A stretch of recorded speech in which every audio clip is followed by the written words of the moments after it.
చాలి నేను చెప్పే స్టాక్స్ కానీ ఇక్కడ చూపించే చార్ట్స్ కానీ ఇవన్నీ టెక్నికల్ లెవెల్స్ మాత్రమే. ఏ స్టాక్ కూడా బై ఆర్ సెల్ రికమెండేషన్ అయితే కాదు. హాయ్ ఫ్రెండ్స్, నేను ఆర్పి. ఈరోజు 15th June 2026 నిఫ్టీ లాభాల్లో క్లోజ్ అయింది. ఓవరాల్గా మార్కెట్ చాలా పాజిటివ్గా ఉండింది. గ్యాప్ అప్ ఓపెన్ అయింది. నిఫ్టీ తీసుకుంటే 231 పాయింట్స్ పాజిటివ్లో 23,853 దగ్గర క్లోజ్ అయింది. సెక్టోరియల్గా మోస్ట్ ఆఫ్ ద సెక్టార్స్ పాజిటివ్గానే క్లోజ్ అయ్యాయి. ఒక ఫార్మా కొంతవరకు నెగిటివ్ చూపించింది. అయితే బాగా లాభపడిన సెక్టార్ అంటే రియాలిటీ. 3.96% పాజిటివ్గా క్లోజ్ అయిన సెక్టార్ రియాలిటీ. తర్వాత auto, consumer durables, MNC, maximum sectors అన్ని కూడా మనకి పాజిటివ్గా క్లోజ్ అయితే నిఫ్టీ 50 స్టాక్స్ చూద్దాం. నిఫ్టీ 50 స్టాక్స్లో టాప్ పర్ఫార్మర్ ట్రెంట్ 5.29% పెరిగింది. తర్వాత Shriram Finance, ID, HDFC Life, Eicher Motor, Bajaj Finserv, IndiGo, Eternal, Maruti, SBI Life and UltraTech Cement, M&M ఇవన్నీ కూడా పాజిటివ్గా ఉంటాయి. నెగిటివ్గా క్లోజ్ అయిన స్టాక్స్లో టాప్లో ఉంది NTPC, Bajaj auto, ONGC, ICICI bank, Hindalco, Hindustan Unilever, Cipla ఇవన్నీ కూడా నెగిటివ్గా క్లోజ్ అయ్యాయి. నిఫ్టీకి టెక్నికల్ లెవెల్స్ చూద్దాం. సో ఇవి మనం గతంలో అనుకున్న లెవెల్సే. సో మనం లాస్ట్ వీడియోలో అనుకున్నది రెసిస్టెన్స్ పాయింట్ 23,712. ఇక్కడ ఒక జోన్ ఉంది 712 నుంచి 764 వరకు. ఇది రీట్రేస్మెంట్ జోన్స్తో పాటు ఒక మంత్లీ పివోట్ లెవెల్ కూడా. అయితే ఈరోజు ఓపెన్ చాలా హైలో ఓపెన్ అయింది. ఆల్మోస్ట్ 24,000కి దగ్గరలో ఓపెన్ అయ్యాం. కాకపోతే అక్కడ సస్టైన్ కాలేదు. అక్కడి నుంచి ఫాల్ అయింది. 23,850 దగ్గర, 853 దగ్గర క్లోజ్ అయింది. అయితే ఇక్కడ ఇంకొక గ్యాప్ ఏరియా కనపడుతుంది మనకి. ప్రీవియస్ క్లోజింగ్ నుంచి ఈరోజు క్లోజింగ్ వరకు ఉన్న గ్యాప్ ఏరియా ఏదైతే ఉందో అది త్వరలో ఫిల్ అయ్యే అవకాశాలు ఎక్కువ ఉన్నాయి. అది ఫిల్ అయితే మనకు ఒక మంచి ఆపర్చునిటీ లాంగ్ ఎంట్రీస్ తీసుకోవడానికి. కీ లెవెల్ ఎలాంటి మార్పు లేదు. 23,280. దానికన్నా పైన ఉన్నంత వరకు కూడా మనం బై అండ్ డిప్స్ మోడ్లోనే ఉండొచ్చు. ఇప్పుడు మనకు ఒక హర్డిల్ 24,030 నుంచి 24,075. సో ఈ జోన్ మాత్రం మనం ఎలాంటి ట్రేడ్ తీసుకునే జోన్ కాదు. ఎందుకంటే ప్రైస్ అక్కడికి వస్తే కొంత రియాక్షన్ రావచ్చు. ఆల్రెడీ ఇక్కడ మనకి ప్రైస్ రిజెక్షన్ స్టార్ట్ అయింది హైయర్ లెవెల్లో. సో ఇప్పుడు కొంత డౌన్ సైడ్కి రావచ్చు. ఇక్కడ సపోర్ట్ తీసుకోవచ్చు 23,700 కానీ, దాని తర్వాత 23,540 ఈ లెవెల్స్ దగ్గర సపోర్ట్ తీసుకొని మళ్ళీ రివర్స్ వెళ్ళచ్చు. వన్స్ ఓపెనింగ్ హయ్యర్ లెవెల్లో అయినా కానీ కొంత సెల్లింగ్ ప్రెషర్ ఉండొచ్చు. ఇప్పుడు మనం చూడాల్సింది ఒక బ్రేక్అవుట్ లెవెల్ లేదా డౌన్ సైడ్లో బయింగ్ ఆపర్చునిటీ కోసం రెండు లెవెల్స్ ఉన్నాయి. 23,760, 23,540 ఇవి రెండు మనకి ఒక లాంగ్ ఎంట్రీస్కి మంచి ఆపర్చునిటీ. హైయర్ లెవెల్కి వెళ్ళాలంటే 24,075ని క్రాస్ చేసి దానిపైన సస్టైనబుల్గా ఉంటే మాత్రం ర్యాలీ కంటిన్యూ కావచ్చు towards previous swing high around 24,400 వరకు కూడా అప్ సైడ్కి వెళ్ళొచ్చు. అయితే ఇప్పుడున్న ప్యాటర్న్ ప్రకారం చూస్తే కొంత కన్సాలిడేట్ అయ్యే అవకాశాలు కనపడుతున్నాయి.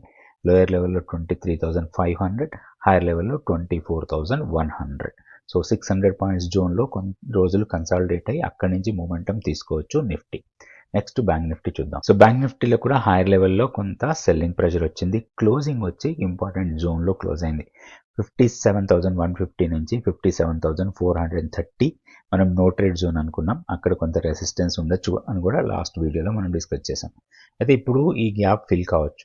ప్రీవియస్ ఈరోజు ఏర్పడిన గ్యాప్ ఏదైతే ఉందో అది ఫిల్ కావచ్చు. లోయర్ లెవెల్ వచ్చి మనకి 56,800 ఇప్పుడు ఇమీడియట్ సపోర్ట్ లాగా ఉంటుంది. ఒకవేళ ఎనీ రీజన్ అది బ్రేక్ అయితే 56,300 వరకు డౌన్ సైడ్కి రావచ్చు.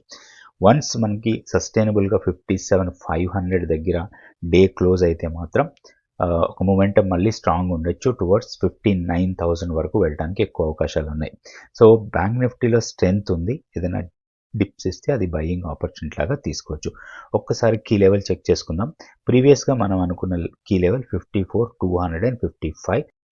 ఇప్పుడు బ్యాంక్ నిఫ్టీకి కీ లెవెల్ 54,780. సో ఈ లెవెల్ కన్నా పైన ఉన్నంత వరకు కూడా మనం బై అండ్ డిప్స్ మోడ్లోనే ఉండొచ్చు. ఇప్పుడు మనకు ఒక ఆపర్చునిటీ రావచ్చు అరౌండ్ 56,800, తర్వాత 56,500. ఈ రెండు లెవెల్స్ వస్తే మాత్రం దీంట్లో లాంగ్ ఎంట్రీకి ప్లాన్ చేసుకోవచ్చు. వీక్నెస్ ఓన్లీ మనకి ఈ లెవెల్ కన్నా కిందకు వెళ్తేనే బ్యాంక్ నిఫ్టీలో వీక్నెస్ ఉండొచ్చు. అదర్వైజ్ బై అండ్ డిప్స్ మోడ్లో ఉండే అవకాశం ఎక్కువ ఉంది. ఇప్పుడు స్టాక్ ఫ్యూచర్స్ యాక్టివిటీ చూద్దాం. ఈ రోజు జరిగిన ట్రేడింగ్లో స్టాక్ ఫ్యూచర్స్ యాక్టివిటీ చూస్తే లాంగ్స్ బిల్డ్ అవుతున్న స్టాక్స్ 134 ఉన్నాయి. షార్ట్స్ బిల్డ్ అవుతున్నాయి 48. షార్ట్ కవరింగ్లో 33 స్టాక్స్ కనిపిస్తున్నాయి. అయితే లాంగ్స్ ఎక్కువగా బిల్డ్ అవుతున్న స్టాక్స్ రాడికోకి అయితే ట్యాప్లో ఉంది. దీనికి మనం టెక్నికల్గా చార్ట్ చూద్దాం. దాంతోపాటు ఇండిగో ఇది కూడా 10% ఓపెన్ ఇంట్రెస్ట్ పెరిగి 3.52% ప్రైస్ పెరిగింది. సో ఈ రెండు స్టాక్స్కి మనం ఈరోజు టెక్నికల్ చార్ట్ చూద్దాం.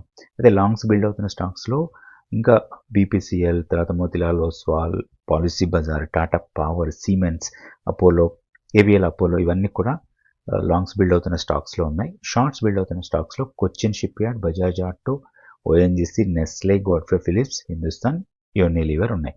రాడికో కేతాన్కి మనం టెక్నికల్ చార్ట్ చూద్దాం. ఇది Radico Ketan daily candlestick chart. ఇక్కడ కొంచెం కన్సాలిడేట్ అవుతా ఉంది. మనకి ప్రైస్ అరౌండ్ 3610 నుంచి డౌన్ సైడ్లో మనకి 3400. సో ఇది చాలా రోజుల నుంచి కన్సాలిడేట్ అవుతుంది. ఈ మంత్ అంతా మే మంత్ నుంచి మొత్తం జూన్ ఇప్పటి వరకు కూడా దాదాపు 1 మంత్ నుంచి కన్సాలిడేట్ అవుతూ ఉంది. ఇది బ్రేక్అవుట్ ఇవ్వచ్చు రాబోయే రోజుల్లో. అయితే ఒకటి దీంట్లో మనం అబ్జర్వేషన్లో పెట్టుకోవాలి, 3610 ఆర్ 3620 కన్నా పైన డే క్లోజ్ కావాలి. ఆ క్లోజ్ అయిన క్యాండిల్ వెరీ బుల్లిష్ అయి ఉండాలి. ఈ వెరీ బుల్లిష్ క్యాండిల్ ఏంటి, బుల్లిష్ క్యాండిల్ ఏంటి, క్యాండిల్స్టిక్ స్ట్రెంగ్త్ ఏంటి, మూవింగ్ యావరేజెస్, స్టాక్ సెలెక్షను, ఇట్లా ప్రతి విషయం కూడా స్టాక్ మార్కెట్కి సంబంధించిన ప్రతి విషయాన్ని కూడా మీరు నేర్చుకోవచ్చు 100 డేస్ మెంటర్షిప్ ప్రోగ్రాంలో. ఇంట్రెస్ట్ ఉన్న వాళ్ళు ఇక్కడున్న వాట్సాప్ నెంబర్ని కాంటాక్ట్ చేయండి. నెక్స్ట్ ఇంకొక స్టాక్ కూడా చూద్దాం. So IndiGo daily candlestick chart gap up open అయింది ఈరోజు. స్ట్రాంగ్ మూమెంటం, కాకపోతే హైయర్ లెవెల్లో కొంత ప్రాఫిట్ బుకింగ్ జరుగుతూ ఉంది ఈ లెవెల్స్ దగ్గర. ఇది ప్రీవియస్గా ఒక సప్లై ఏరియా ఇది. సో అక్కడే ప్రాఫిట్ బుకింగ్ జరిగింది. ఇప్పుడు మనకి దీంట్లో ఒక మంచి ఆపర్చునిటీ రావచ్చు ఈ గ్యాప్ ఫిల్ అయితే. 4880 దగ్గర క్లోజ్ అయింది.